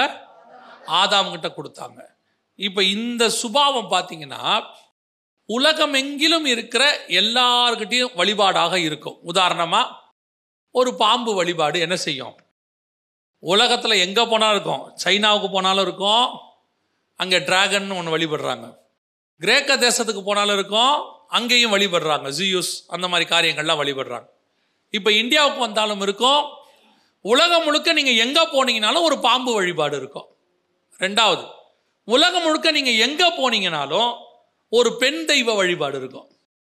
சீன கோயிலுக்கு போங்க, பாம்பு கோயிலுக்கு வாசலில் ஒரு பெண் தெய்வம் நிற்கும். நீங்கள் கிரேக்கத்துக்கு போங்க, ஒரு பெண் தெய்வம் இருக்கும். எங்கே வேணாலும் போங்க, ஒரு பெண் தெய்வ வழிபாடு கண்டிப்பாக இருக்கும். இது எங்கேருந்து உலகம் எங்கும் போச்சுன்னு கேட்டிங்கன்னா பாபிலோனிலிருந்து உலகம் எங்கும் சிதறி போச்சு. பாபிலோன்லேருந்து உலகம் எங்கும் இது மாதிரி நிறைய பாபிலோன்லேருந்து போச்சு. அதனால தான் வெளிப்படுத்தல் 17:5 சொல்லுது, சகல அருவருப்புகளுக்கும் வேசித்தனங்களுக்கும் தாய் என்னும் நாமம் அவள் நெற்றியில் எழுதி இருந்தது. எல்லா அருவருப்பும் அந்த பாபிலோன்லேருந்து புறப்பட்டு பிரயாணமாக உலகம் முழுக்க போச்சு. இப்போ காயின்லேருந்து பாபேல் வரைக்கும் ஒரு பிரயாணம், பாபேலிருந்து உலகம் முழுக்க ரெண்டாவது பிரயாணம். இதுதான் பிசாசினுடையதான ராஜ்யம் உலகம் முழுக்க பரவுச்சு. இதே காரியத்தை கர்த்தர் ஒரு பிரயாணத்தை தொடங்குகிறார். இதே பாபிலோன்ல இருந்து கர்த்தர் ஒரு பிரயாணத்தை தொடங்குகிறார். எங்க தொடங்குகிறார்? நல்ல கவனிங்க. அதே 11ஆம் அதிகாரம் 31வது வசனத்தை வாசிங்க. தேராகு தன் குமாரனாகிய ஆபிராமையும் ஆரானுடைய குமாரனும் தன் பேரனுமாயிருந்த லோத்தையும் தன் குமாரன் ஆபிராமுடைய மனைவியாகிய தன் மருமகள் சாராயையும் அழைத்துக் கொண்டு அவர்களுடனே ஊர் என்கிற கல்தேயருடைய பட்டணத்தை விட்டு கானான் தேசத்துக்குப் போகப் புறப்பட்டான். அவர்கள் ஆரான் மட்டும் வந்தபோது அங்கே இருந்து விட்டார்கள். இந்த பிரயாணம் ஆரம்பிக்குது பாருங்க. பிரயாணம் புரியுதா? இப்ப அதே பாபிலோன்ல இருந்து, அதே ஈராக்ல இருந்து, இன்னும் உங்களுக்கு தெளிவா அவர் ஈராக்ல இருந்து தான் புறப்பட்டாருங்கிறதுக்கு இன்னொரு வசனம் இருக்கு. வாசிங்க. அப்போஸ்தலர் நடபடிகள் 7ஆம் அதிகாரம் 2வது வசனம் வாசிங்க. அதற்கு அவன், சகோதரரே, பிதாக்களே, கேளுங்கள். நம்முடைய பிதாவாகிய ஆபிரகாம் காரானூரிலே குடியிருக்கிறதற்கு முன்னமே மெசொப்பொத்தாமியா நாட்டிலே இருக்கும்போது மகிமையின் தேவன் அவனுக்கு தரிசனமாகி. மெசொப்பொத்தாமியா நாடுன்னு இருக்கு இல்லையா? மெசொப்பொத்தாமியா அப்படின்னா 2 நதிகளுக்கு உட்பட்ட இடம் அப்படின்னு அர்த்தம். அந்த 2 நதிகள் வேற எதுவும் இல்லை, யூப்ரடிஸ் அண்ட் டைகிரிஸ் தான். அங்கிருந்து தான் அவங்க புறப்படுறாங்க. ஒரு பிரயாணம் காயின் முதல் பாபேல் வரை, அடுத்து பாபேல் முதல் உலகமெங்கும். இப்போ அடுத்த பிரயாணம் புறப்படுறாங்க இவங்க. நல்ல கவனிங்க. அடுத்த பிரயாணம் புறப்படுறாங்க எங்கிருந்து? அதே பாபிலோனியிலிருந்து புறப்படுறாங்க. எங்க போக புறப்பட்டார்கள்? கானான் தேசத்துக்கு போக புறப்பட்டார்கள். ஆனால் வரும்போது எங்கே இருந்து விட்டார்கள்? ஆரானிலே. நடுவில் எங்க வந்துச்சு? அவங்களுக்கு ஒரு சமபூமி வந்த மாதிரி இவங்களுக்கு ஒரு சமபூமி வந்துருச்சு. இவங்க கானான் தேசம், கானான்னா இஸ்ரவேலுக்கு வரணும். ஈராக்ல இருந்து எங்க வரணும்? இஸ்ரவேலுக்கு வரணும். இஸ்ரவேலுக்கு வர வேண்டியவங்க நடுவில் அதே மெசொப்பொத்தாமியா தேசத்துல ஈராக்ல ஆரான் ஒரு இடம் வருது. அங்க என்ன பண்ணிட்டாங்க? தங்கி விட்டார்கள். இவங்க சமபூமியில தங்கின மாதிரி அவங்க ஆரான்ல தங்கிட்டாங்க. அவங்க சமபூமியில போய் ஒரு நகரம் கட்டினாங்களா? ஒரு நகரம் கட்டினாங்க. நகரம் கட்டி அங்கே ஒரு கோபுரத்தை கட்டினாங்க. இவங்க என்ன பண்ணாங்க தெரியுமா? 12ஆம் அதிகாரம் 1-2 வசனம் வாசிங்க. உன் தேசத்தையும் உன் இனத்தையும் உன் தகப்பனுடைய வீடு. இப்ப இவங்க என்ன பண்ணிட்டாங்க? அங்க போய் ஆரான்ல போய் என்ன பண்ணிட்டாங்க? வீடு கட்டிட்டாங்க. தகப்பனுடைய வீட்டையும் விட்டு அங்க இவங்க பிரயாணப்பட்டு போக வேண்டியவங்க. இவங்க பிசாசினுடைய மக்கள் பிரயாணம் எல்லாருக்கும் ஒண்ணுதான், அத்தனை பேருக்கும் ஒண்ணுதான். பிரயாணப்பட்டு போக வேண்டியவர்கள் சமபூமியை கண்டு நகரம் கட்டி அங்கே கோபுரத்தை கட்ட முயற்சி செய்தது போல இவர்கள் கானானுக்கு போக வேண்டியவர்கள். இவர்கள் என்ன பண்ணிட்டாங்க? ஆரானில சமபூமி எங்க போய் போன உடனே அந்த இடத்துல ஒரு வீடை கட்டி, அது மட்டும் இல்ல, வீடு கட்டினது மட்டும் இல்ல, அந்த இடத்துல சில காரியங்களை அவர்கள் செய்தார்கள். என்ன செஞ்சாங்க பாருங்க. 5வது வசனம். ஆபிராம் தன் மனைவியாகிய சாராயையும் தன் சகோதரனுடைய குமாரனாகிய லோத்தையும் தாங்கள் சம்பாதித்திருந்த தங்கள் சம்பத்தெல்லாவற்றையும் ஆரானிலே சவதரித்த மனிதர்கள். கானானுக்கு போக வேண்டியவன் ஆரானில் உட்காந்து சம்பாதிக்கிறான். இதுதான் இன்னைக்கு நம்முடைய பிரயாணத்தினுடைய ஃபர்ஸ்ட் பார்ட். காயினுடைய பிரயாணத்திலிருந்து வந்த ஃபர்ஸ்ட் பார்ட். அதே மாதிரி ஆபிரகாம் பிரயாணம் ஃபர்ஸ்ட் பார்ட். நமக்கு கானானுக்கு வருவது. வரவேண்டியவர்கள் வழியிலே ஆரானை பார்த்து ஆரானிலே நல்ல வீடெல்லாம் கட்டி அங்கே சம்பாதிச்சு ஆட்களை அடிமைகளை சம்பாதிச்சு நல்ல செட்டில் அங்கேயே. இப்ப கர்த்தர் சொல்றாரு, உன்னை நான் எதுக்கு கூப்பிட்டேன்? அவன் அலைஞ்சு திரிஞ்சு இருக்கிற வேண்டியவன், ஆனா உனக்கு நான் வேற ஒரு வேலை வச்சிருக்கிறேன். நீயும் அலைஞ்சு திரிய வேண்டியவன் தான், ஆனா நீ சபிக்கப்பட்டவன் கிடையாது, ஆசீர்வதிக்கப்பட்டவன். கர்த்தர் என்ன சொல்ற ஆபிரகாமை பார்த்து? 12ஆம் அதிகாரத்தில் ஆபிரகாமை பார்த்து கர்த்தர் சொல்ற வார்த்தை என்ன? 2வது வசனம். நான் உன்னை பெரிய ஜாதியாக்கி உன்னை ஆசீர்வதித்து. இங்க சபிக்கப்பட்டவனும் பிரயாணம் பண்ணணும், இங்கே ஆசீர்வதிக்கப்பட்டவனும் பிரயாணம் பண்ணணும். பிரயாணம் ஒண்ணுதான். வீடு கட்டி வாழ்வது ஆசீர்வாதம் அல்ல, எனக்கு கொடுக்கப்பட்ட வேலையை செய்து முடிப்பதுதான் எனக்கு ஆசீர்வாதம். இன்னைக்கு எது நடந்துகிட்டு இருக்குது? இன்னைக்கு அவனுக்கும் எனக்கும் கம்பேர் பண்ணிக்கிறோம். ஏங்க, அவரு பயிரிடுறது எல்லாம் சாபமா மாறும், ஈசாக்கு பயிரிடுறதெல்லாம் ஆசீர்வாதமா மாறும். அவரு அலைஞ்சு தெரிவாரு, நான் வீடு கட்டுவேன். இல்லைங்க, உங்களுக்கும் எனக்கும் கர்த்தர் வச்சிருக்கிறது ஒரு பிரயாணம். ஒரு பிரயாணம். இந்த பிரயாணத்துல எனக்கு ஒரு ஆசீர்வாதம் உண்டு. என்ன பிரயாணத்துல ஆசீர்வாதம் உண்டு? அவன் போய் கால் பதிக்கிற இடத்துல முளைக்காது, நான் கால் பதிக்கிற தேசம் எல்லாம் எனக்கு சொந்தமாகும். நீ எழுந்து நட, நீ நடக்கிற தேசத்தின் நீளம் அகலம் எந்த மட்டும் அந்த மட்டும் நட, அதை நான் உனக்கு தருவேன். நான் நடக்கிற இடமே ஆசீர்வாதமா மாறிடும். அப்ப என்னுடைய வேலை எவ்வளவு முடியுமோ அவ்வளவு நடக்கணும். பாருங்களேன், இன்னைக்கு நான் நடக்க மாட்டேங்கிறேன், ஒரு ஆறான பாத்துறேன். ஒரு அத்தனை பேருடைய மோட்டிவ் என்ன இந்த கடைசி காலத்துல? ஊழியக்காரன் ஆரம்பிச்சு விசுவாசி வரைக்கும் மோட்டிவ் என்ன? ஒரு இடத்துல செட்டில் ஆகணும், செட்டில் ஆகணும். செட்டில் ஆகணும் என்று நினைக்கிற விசுவாசியும் ஊழியக்காரனும் தேவ பிரயாணத்தில் இல்லை என்று அர்த்தம். இல்ல, பிரயாணத்திலே இல்லை. நீங்க நாம எதுக்கு செட்டில் ஆகணும்? இங்க நல்லா தெரியுது இயேசு வர போறார், நான் போறேன். இது ஒரு குரூப். சரி, இயேசு வரான்றதே விட்டுருங்க. ஐயா அவர் வரத்துக்கு லேட் ஆகுங்க, சும்மா இப்பெல்லாம் வர ரைட்டு, அதையே விட்டுருங்க. நீங்க எத்தனை வருஷம் இருக்க போறீங்க? எத்தனை வருஷம் இருக்க போறீங்க? இயேசு வரது டிலே ஆகட்டும், எத்தனை வருஷம் இருக்க போறீங்க? 70, பலத்தின் மிகுதினால் 80. அப்புறம் அதுக்கப்புறம் நான் என்ன பண்ண போறேன்? கன்ஃபார்மா அந்த பூமியை விட்டு போறேன். 80, 90, 92 நான் போகத்தானே போறேன். அப்புறம் எப்படி இந்த பூமியில நான் செட்டில் ஆவேன் நான் பேசுவேன்? செட்டில்மெண்ட்னா என்ன? இந்த பூமியிலேயே இருக்கிறவன் தான் செட்டில்மெண்ட். அப்ப நான் ஏன் செட்டில் ஆகணும்னு நினைக்கிறேன்? அடுத்து 3வது கேட்டகரி, நான் போவேன் என் பிள்ளைகளுக்கு வச்சுட்டு போவேன். சரி, நீங்க சம்பாரிச்சு உங்க பிள்ளைகளுக்கு வச்சுட்டீங்க, சரியா? பையனுக்கு வீடு கட்டி கொடுத்துட்டீங்க, பையனுக்கு படிப்பு கொடுத்துட்டீங்க, நல்ல பேங்க் பேலன்ஸ் ஒரு 50 லட்ச ரூபா 1 கோடி ரூபா வச்சு கொடுத்துட்டீங்க, நல்ல ஆஸ்தி வீடெல்லாம் வாங்கி போட்டுட்டீங்க. அவன் என்ன பண்ணுவான்? அவன் 2 வேலை பண்ணுவான், 2மே பாவமாக இருக்கும். அவன் 2 பண்ணுவான், 2 பண்ணாலும் அது என்னவா இருக்கும்? பாவமாக இருக்கும். ஒன்று, உங்களை மாதிரியே அவனும், உங்களை மாதிரியே அவனும் இன்னும் ஒரு வீடு கட்டி, இன்னும் லேண்டு வாங்கி, இன்னும் நகை வாங்கி, அதுக்கு பேர் பொருளாசை பணத்தாசை இல்லை? இல்லை, அது பாவம் தானே. அதாவது எங்கிட்ட கர்த்தர் கொடுத்ததை தவிர வேறு எது இருந்தாலும் அது பாவம்தான். கர்த்தர் எனக்குன்னு நியமிச்ச ஒன்று இருக்கும், அதை எனக்கு ஏகா என்ன கொடுத்தானோ அதுதான் நம்ம பிரயாணத்தில் இருக்கணும். கன்னி மாடத்திலிருந்து அரண்மனைக்கு போகிறவங்ககிட்ட என்ன இருக்கணும்? ஏகா கொடுத்ததான் இருக்கணும், கேட்டு வாங்கினது இருக்கக்கூடாது. இங்கே அப்படியே தன்னைத்தானே பலுகி பெருகிற கொண்டு 2வது தப்பு செய்வான் பையன். இது முதல் தப்பு. 2வது தப்பு செய்வான். நீங்கள் வீடு வச்சுட்டீங்க, நல்லா பேங்க் பேலன்ஸும் வச்சுட்டீங்க, சொத்தையும் வச்சுட்டீங்க. நீங்கள் போகிறதுக்குள்ள, நான் கண்ணை மூடுறதுக்குள்ளே ஒரு கல்யாணத்தை பண்ணணும்னு நினச்சி அதையும் பண்ணி வச்சுட்டீங்க.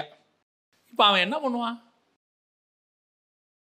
சோம்பேறியாகி, என்ன பண்ணுறதுன்னு தெரியாமல் பாவியாகி எல்லா பாவத்தையும் செய்ய தொடங்கிடுவான். குடிகாரனாகி அடுத்தா தான் செய்வான். அவனுக்கு தான் ஒரு கஷ்டம் இல்லையே. 45 வயசுல ஹார்ட் அட்டாக் வந்துடும் அவனுக்கு. ஏன்? உட்காந்து சும்மா திங்கிறவனுக்கு என்ன ஆகும்? அதான் நடக்கும். உங்க வாழ்க்கைக்கு நீங்க உழைச்சிங்க, சம்பாரிச்சிங்க, ஏதோ பசங்களுக்கு படிப்பை கொடுத்தீங்க, அவன் வாழ்க்கைக்கு அவனை உழைக்க சொல்லுங்க. பாருங்க, அவன் உடம்பும் நல்லா இருக்கும், வாழ்க்கையும் நல்லா இருக்கும். ஒரு தலைமுறையே சோம்பேறியா மாத்தினவங்க, ஒரு தலைமுறையே அப்படியே வேலை செய்ய விடாம பாடியெல்லாம் கெடுத்தவங்க இன்னைக்கு அப்படிதான் இருக்கு. இப்ப பாருங்க, நீங்க ஆபிரகாம் செல்வ சீமானா இருந்தாரா இல்லையா? இருந்தாரா இல்லையா? இருந்தார்.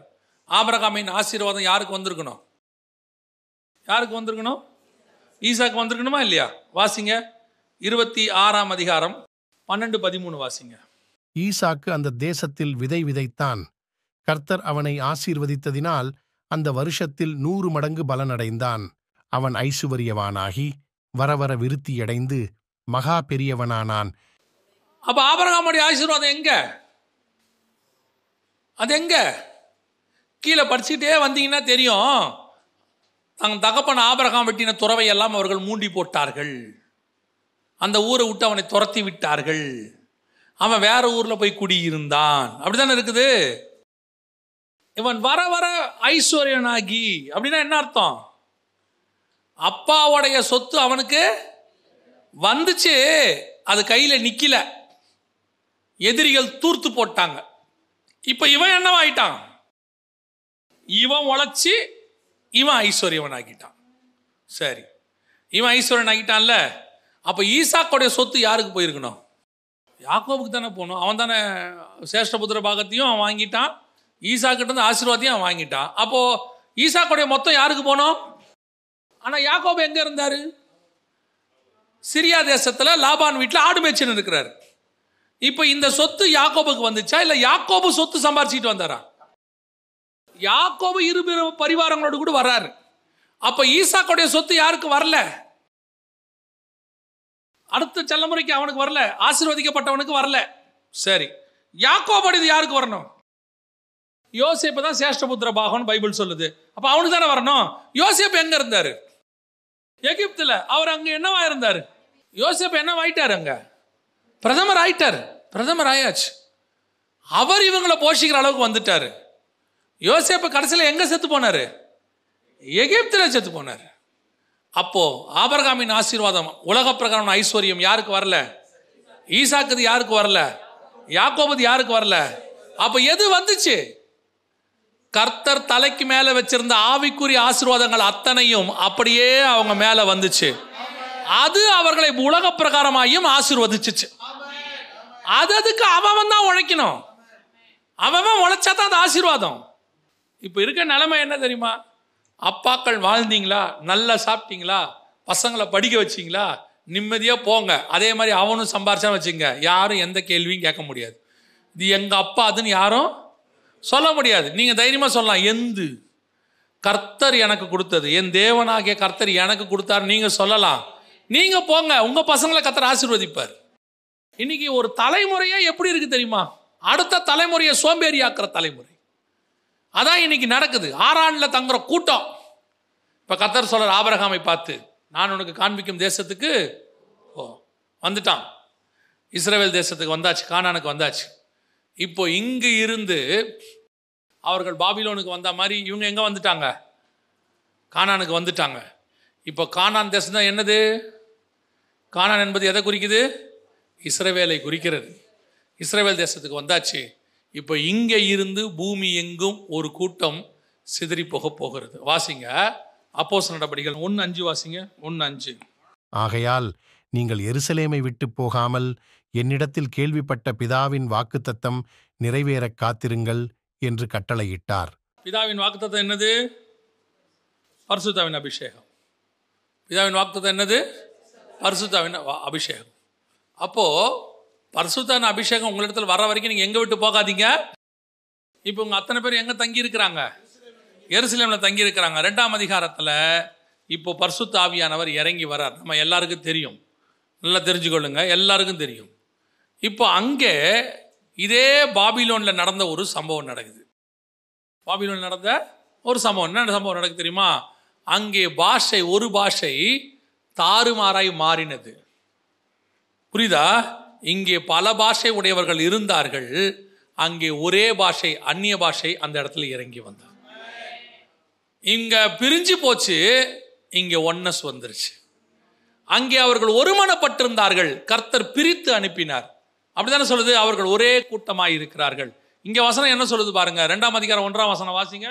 பெந்தெகொஸ்தே என்னும் நாள் வந்தபோது அவர்கள் எல்லாரும் ஒருமனப்பட்டு ஓரிடத்திலே வந்திருந்தார்கள்.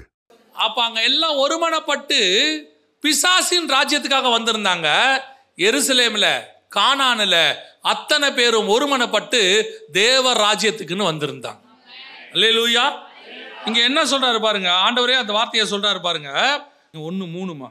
அவர் பாடுபட்ட பின்பு 40 நாளளவும் அப்போஸ்தலருக்கு தரிசனமாகி தேவனுடைய ராஜ்யத்துக்குரியவைகளை அவர்களுடனே பேசி அநேகம் தெளிவான திருஷ்டாந்தங்களினாலே அவர்களுக்கு தம்மை உயிரோடு இருக்கிறவராக காண்பித்தார். அப்ப அந்த 40 நாளை எதை பத்தி பேசி இருக்கிறாரு? தேவனுடைய ராஜ்யத்தை பத்தி. இப்ப சொல்றாரு, எருசலேமை விட்டு நீங்கள் போகாமலும். ஒருமனப்பட்டு எருசலேமை விட்டு நீங்க என்ன செய்யாதீங்க, போகாமலும் அங்க இருங்க. அங்க இருங்க. எதை பத்தி இப்ப நீங்க தெரிஞ்சுக்கணும்? தேவனுடைய ராஜ்யத்தை பத்தி. ஏன்? பிசாசோடைய ராஜ்யம் கிழக்கிலிருந்து புறப்பட்டு சினையார் தேசம் வழியாக உலகமெங்கும் போச்சு. இப்போ அதே சினையார் தேசத்திலிருந்து தேவனுடைய ராஜ்யத்துக்கு ஒரு மனுஷனை கொண்டு வந்து, கானானுக்கு கொண்டு வந்து, அந்த கானான் இஸ்ரவேலில் எருசலேமில் இருந்து நான் உலகமெங்கும் கொண்டு போக போகிறேன். 2 பிரயாணம் நடக்குது, 2 ராஜ்யத்தை பத்தி நடக்குது. அங்கே பிசாசோடைய ராஜ்யம் பாபிலோனிலிருந்து புறப்பட்டது, இங்கே தேவனுடைய ராஜ்யம் எருசலேமில் இருந்து புறப்பட்டது. காயின் கிட்ட இருந்து பாபிலோனுக்கு அது வந்துச்சு, பாபிலோனிலிருந்து கானானுக்கு அது வந்துச்சு. கானானிலிருந்து உலகம் எங்கும் புறப்பட்டு போக போகிறது. அப்ப தேவ ராஜ்யத்தை சுமந்து கொண்டு போகிறவர்கள் பரிசுத்தாவியை பெறுகிறதுக்கு அந்த காலகட்டத்தில் அவர்கள் எப்படி கூடி வந்தார்களா? ஒருமனப்பட்டு கூடி வந்தார்கள். எதுல ஒருமனப்பட்டு இருக்கணும்? நான் தேவனுடைய ராஜ்யத்தை உலகம் எங்கும் கொண்டு போக போகிறேன். இதுதான் ஒரு மனதினுடைய வேலை. ஒரு மனம் எதுக்கு ஒரு மனம்? இப்போ I am going to breach the gospel. நீங்கள் போய் சகல ஜாதிகளுக்கும் என்ன பண்ண போறீங்க? எது சுவிசேஷம்? மனம் திரும்புங்கள், பரலோக ராஜ்யம் சமீபமாய் இருக்கிறது. தேவனுடைய ராஜ்யம் வரப்போகுது. இஸ்ரவேலிலே தேவனுடைய ராஜ்யம் தொடங்க போகுது. அதனால்தான் அவங்க திரும்பி கேட்கறாங்க, இயேசுவை பார்த்து 1ஆம் அதிகாரத்துல, இக்காலத்துல இஸ்ரவேலுக்கு ராஜ்யத்தை திருப்பி கொடுப்பீர்னு கேட்கறாங்க. 1000 வருஷ அரசாட்சி வரப்போகுது. நீங்கள் போய் சகல ஜாதிகளுக்கும் சுவிசேஷத்தை பிரசங்கிங்க. ஆனா போகிற உங்களுக்குள்ள என்ன இருக்கணும் தெரியுமா? ஃபர்ஸ்ட் எந்த ஒரு மனம்? பிசாசுகிட்ட இருந்ததை விட அதிகமா இருக்கணும். அவன் ஒரு மனமா வானலாவிய கோபுரம் கட்டினா, நான் ஒரு மனமா தேவனுடைய ராஜ்யத்தை பூமியில கட்ட போறேன். அப்ப நம்ம எப்படிப்பட்டவங்களா இருக்கணும்? இன்னைக்கு நமக்குள்ள அந்த ஒன்னஸ் இருக்கா? முதல்ல டிராவல். நீங்க எருசலேம்ல தங்கி இருங்க, அங்கேயே தங்கி இருங்கன்னு சொல்லல ஆண்டவர். அங்கேயே தங்கிருங்கன்னு சொல்லல. பரிசுத்தாவி உங்களிடத்தில் வருகிற வரைக்கும் என்ன செய்யுங்க?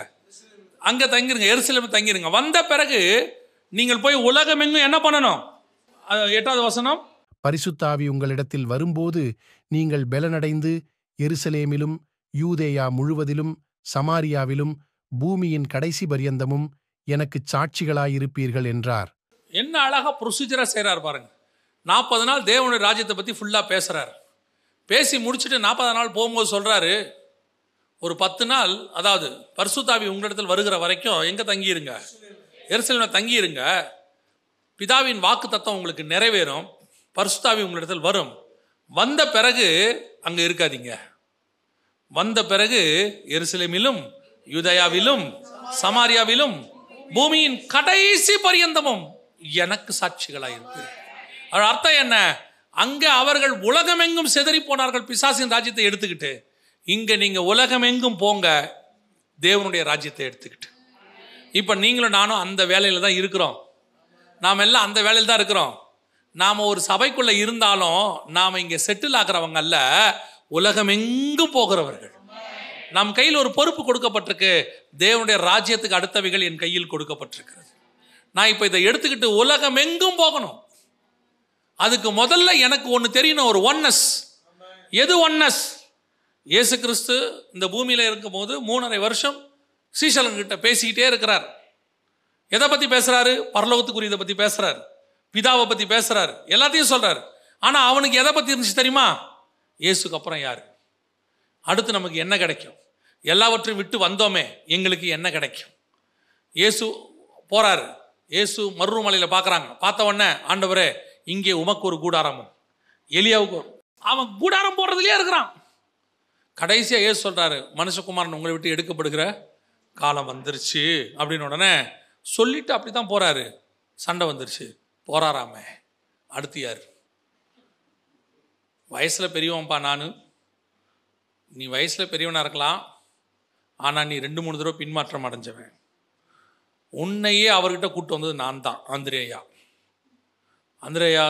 யோவான் சொல்றாரு பாருங்க, அவர் மார்பில் சாஞ்சிருந்தவன் நான் தான். நியாயமா அடுத்து எனக்கு தான் வரணும். திரும்பி வந்து பார்க்குறாரு, ஏண்டா நான் போகிறத பற்றி கவலை உங்களுக்கு கொஞ்சம் கூட இல்லையா?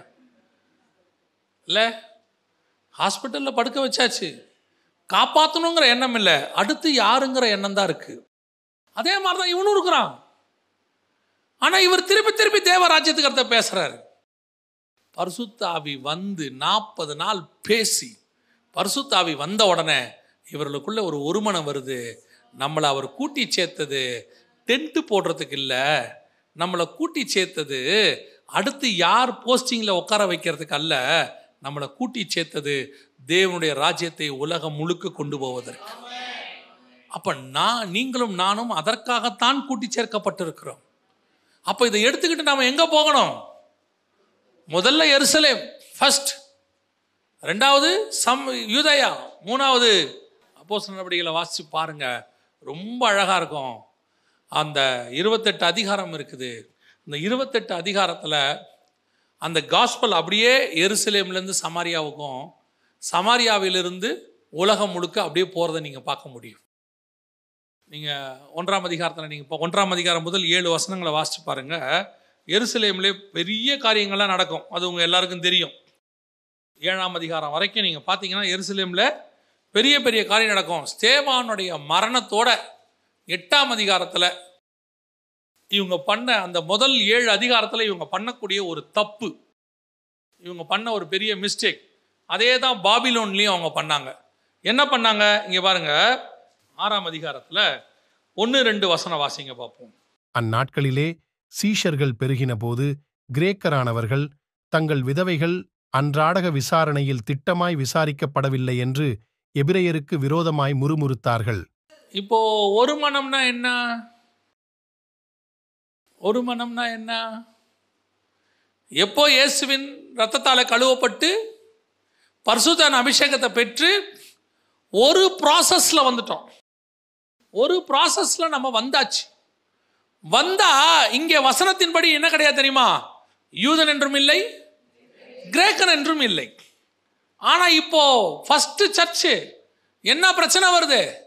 கிரேக்க விதவைகளுக்கு நீங்க சரியா கவனிக்கல, ஆனா யூத விதவைகளை நல்லா கவனிக்கிறீங்க. பிரிவினை வருது பாருங்க. இந்த பிரிவினை தான் இன்னைக்கு எல்லா விதத்திலும் இருக்குது. நீ ஒரு ரத்தத்தால கழுவப்பட்டு ஒரு தேவனுடைய பிள்ளைன்னு வந்துட்டீனா எப்படி இந்த பாகுபாடு வரும்? இதுதான் முதல் சபைக்குள்ள இருந்துச்சு. நான் யூதன், நான் கிரேக்க. என்னைக்கு பாகுபாடு வந்துச்சோ சபை உடைஞ்சிருச்சு, முடிஞ்சு, கதை முடிஞ்சு. செதறி போனார்கள். ஒருமனப்பட்டு சாலமோன் மண்டபத்திலும் தேவாலயத்திலும் வீடுகள் தோறும் அப்பம் விட்டுக்கிட்டு இருந்ததுக்குள்ள ஒரு பிரிவினை வந்துச்சு பாருங்க. நான் யூதன், நான் கிரேக்க. இன்னைக்கு அதே பாகுபாடு. நல்லா தெரிஞ்சுக்கொள்ளுங்க. சபைக்குள்ள உட்கார்ந்துட்டு எந்த பாகுபாடு பார்த்தாலும் நீ தேவனுடைய சபையார் கிடையாது, நீ கிடையவே கிடையாது. அவ்வளவுதான். இங்கே ஒரு மனமா தேவ ராஜ்யத்தை உலகமெங்கும் கொண்டு போகிறவர்கள் மட்டும் கூடி இருக்கிற இடம். அதனாலதான் இன்னைக்கு சுவிசேஷம் போக மாட்டேங்குது. பிசாசு போது உலகம் முழுக்க. பிசாசுடைய ராஜ்யத்தை பாருங்க, பல நாடுகள் ஆரம்பிக்குது. கிறிஸ்துவின் ராஜ்யம் இருந்த நாடுகள்லாம் பிசாசின் ராஜ்யமா மாறுது. காரணம் என்ன? காரணம் என்ன? சபைகளுக்குள்ள இல்லாத ஒத்துமை, ஒரு மனம். சபைக்குள்ள அவ்வளவு பாகுபாடு வச்சிருக்கான். ஏழை பணக்காரன், படிச்சவன் படிக்காதவன், ஊர்க்காரன், மொழிக்காரன், ஜாதிக்காரன் எல்லாம் சபைக்குள்ள வச்சிருக்கிய. அப்படியே வச்சுக்கிட்டு இருந்தா எப்படி சபை இருக்கும்? சிதறித்தான் போகும். எந்த மொழியும் கிடையாது, எந்த நிறமும் கிடையாது, எந்த அந்தஸ்தும் கிடையாது. இங்கே ஒன்னே ஒண்ணுதான் இருக்கு. அத்தனை பேரும் தேவனுடைய பிள்ளைகள் என்கிற காரணம் மட்டும்தான் இருக்கு. இங்கே எங்க யூதன் கிரேக்கன்னு வரவே கூடாது, எதுவுமே வரக்கூடாது. இங்க எந்த பாகுபாடுமே கிடையாது. இது தேவனுடைய சபை, இது தேவனுடைய சரீரம். அப்ப சபையில் இருக்கிற அத்தனை பேரும் ஒரே தேவனுடைய சரீரம் தானே. உனக்குள்ள எப்படி இத்தனை பாகுபாடு வரும்? சொல்ல முடியாது. அவ்வளவுதான், முடிஞ்சு போச்சு, கதை முடிஞ்சு. கவனிச்சு கொள்ளுங்க. சபையில பாகுபாடு வந்தால் சபை பிரிந்து போகும். இப்போ சுவிசேஷம் எங்க போகுது தெரியுமா? 8ஆம் அதிகாரத்துக்கு எங்க போயிருச்சு பாருங்க. 8ஆம் அதிகாரத்துல 3வது வசனம் வாசிங்க பார்ப்போம். 8:3. சவுல் வீடுகள் தோறும் நுழைந்து புருஷரையும் ஸ்திரீகளையும் இழுத்து கொண்டு போய் காவலில் போடுவித்து சபையை பாழாக்கிக் கொண்டிருந்தான். சிதறிப்போனவர்கள் எங்குந்திரிந்து சுவிசேஷ வசனத்தை பிரசங்கித்தார்கள்.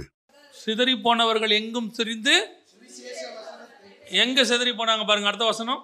அப்பொழுது பிலிப் என்பவன் சமாரியாவிலுள்ள ஒரு பட்டணத்திற்கு போய் அங்குள்ளவர்களுக்கு கிறிஸ்துவை குறித்து பிரசங்கித்தான். எருசலேம் யூதாயாவிலிருந்து எங்க வெளியே போயிருச்சு, சமாரியாவுக்கு. இப்ப சமாரியாவுக்கு போன சுவிசேஷம் அப்படியே நல்லா போய்கிட்டே இருக்குது, நல்லா போய்கிட்டே இருக்கு. ஆனா இப்ப 8ஆம் அதிகாரத்துக்கு அப்புறம் பவுல் ஆரம்பிச்சிட்டார், உள்ள வந்துட்டார். பவுல் மினிஸ்ட்ரி ஸ்டார்ட் ஆயிருது. 9ஆம் அதிகாரத்துக்கு அப்புறம் பவுலுடைய மினிஸ்ட்ரி என்ன ஆகுது? ஸ்டார்ட் ஆயிருச்சு. 17ஆம் அதிகாரம் வரைக்கும் போயிட்டு இருக்கு, நல்லா அற்புதமா போயிட்டு இருக்குது மினிஸ்ட்ரி. ஆனா அந்த யூதா இருக்கான் பாருங்க, சொந்த ஜனம், அவனை என்ன பண்ணுது? என்ன பண்ணுது? அவனை மினிஸ்ட்ரி பண்ணவே விட மாட்டேங்குது. போற இடத்துலலாம் தொல்லை. யாரு? சொந்த ஜனம்.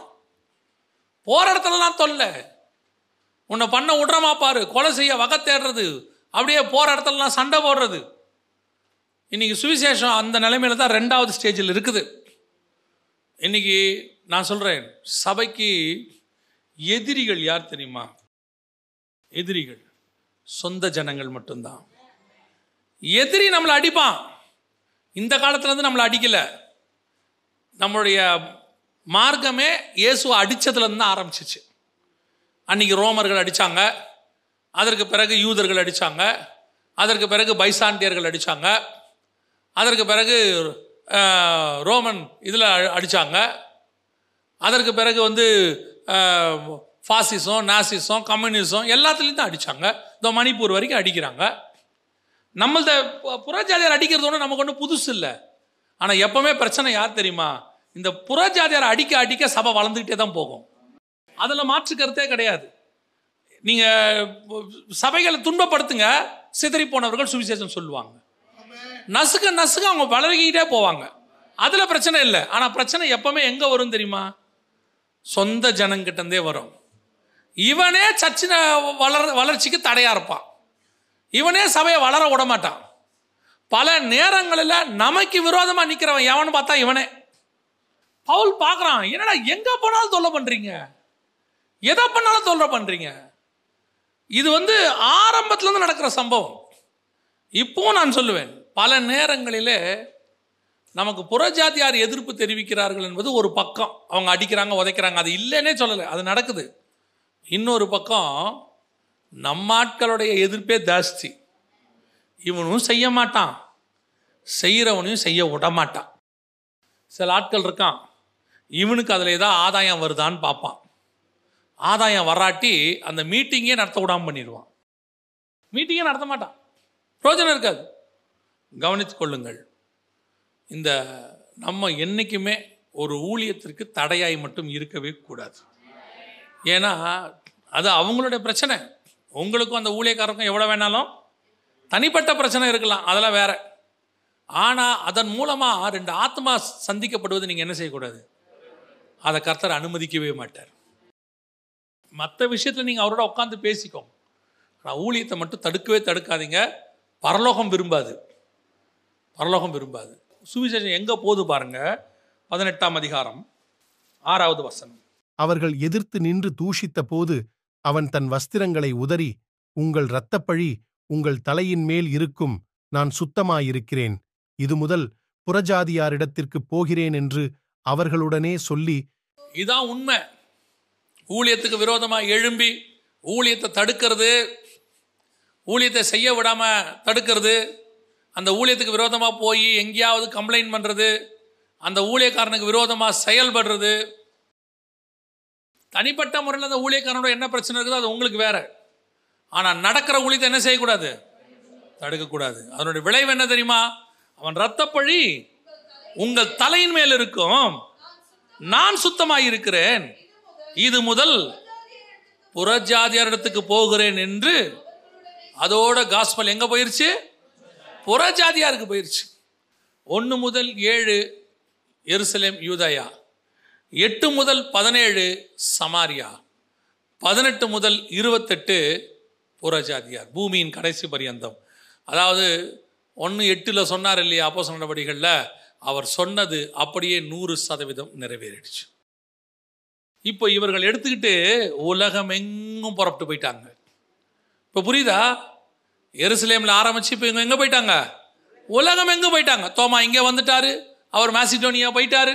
இவர் இன்னும் பெரிய விஷயம், இவர் பாபிலோனுக்கு நிறுவனங்கள் எழுதி அனுப்பிச்சிட்டார். பேதுரு அவர் சொல்வார், இது பாபிலோனில் வாசிக்கப்படுவதாக.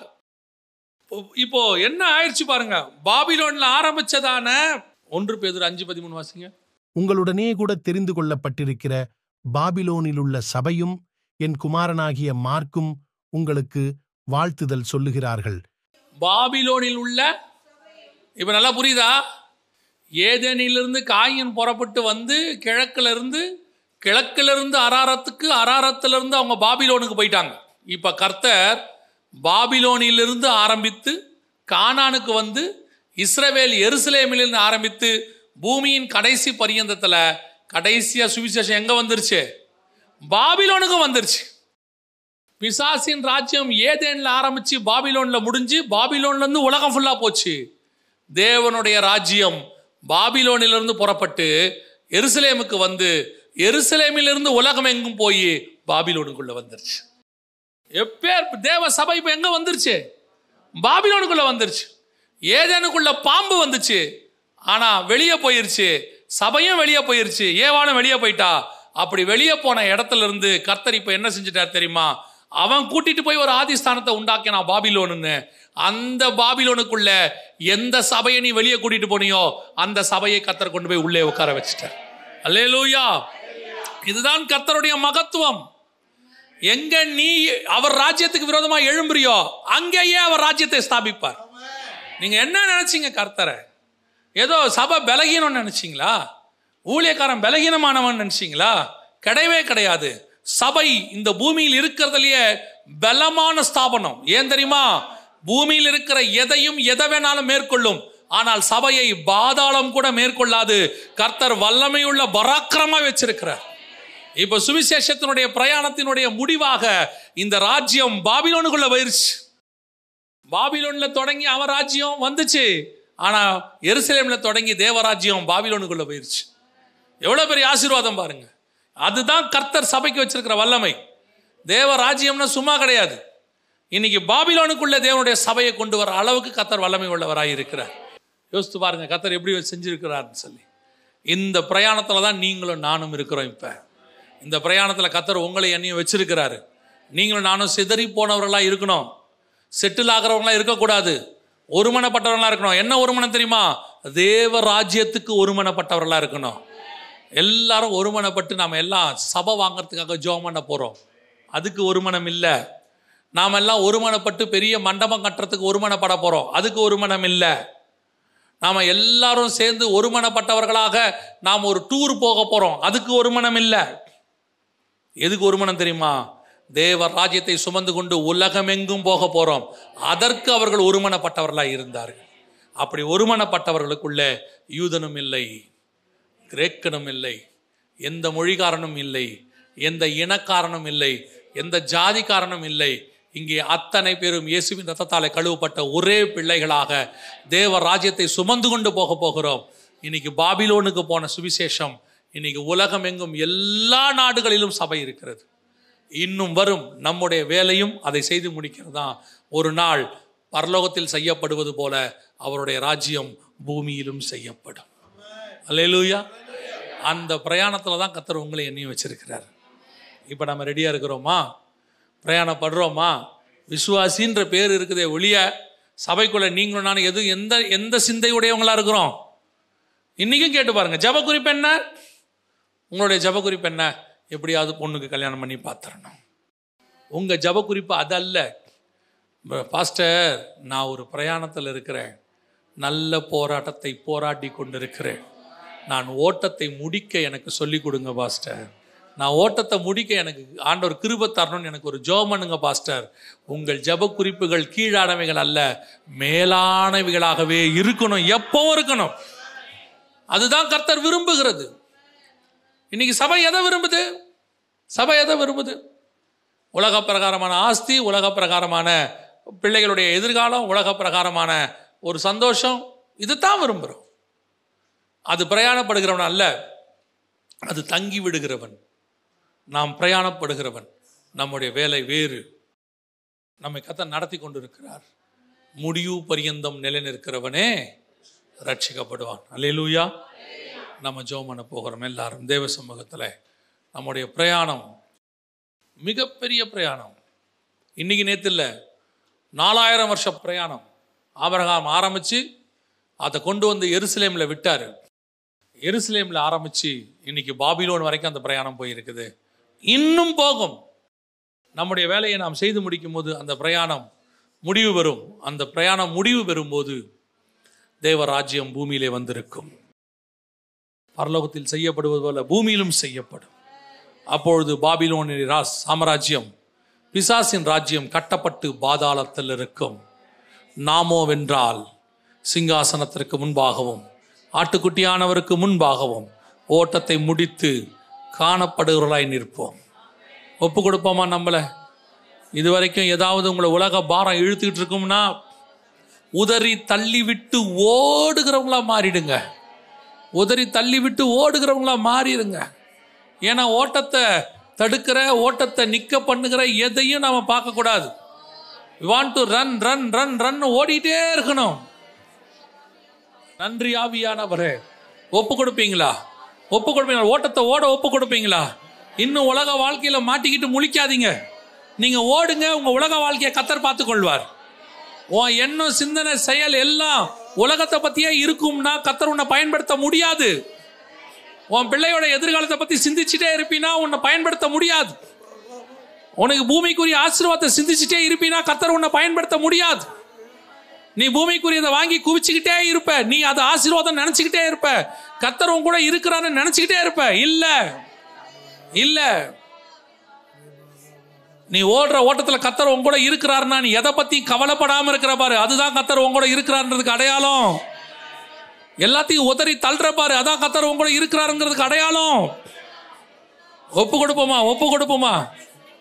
ஹல்லேலூயா ஹல்லேலூயா ஹல்லேலூயா ஹல்லேலூயா ஹல்லேலூயா ஹல்லேலூயா.